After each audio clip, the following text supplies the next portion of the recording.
设函数 f(x) 等于 f(x) g(x) h(x) 最小值。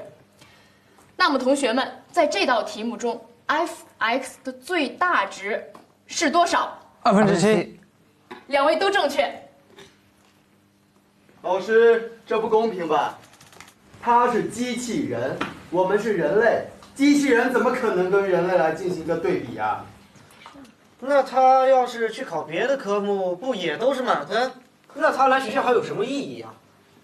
你们这话说的不对。这个题我也算得出来，而且答案也是对的。所以你想表达什么呢？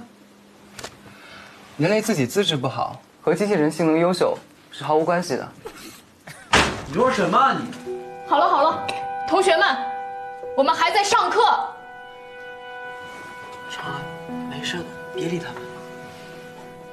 老师，怎么了？我不太舒服，想去趟医务室。好吧，去吧。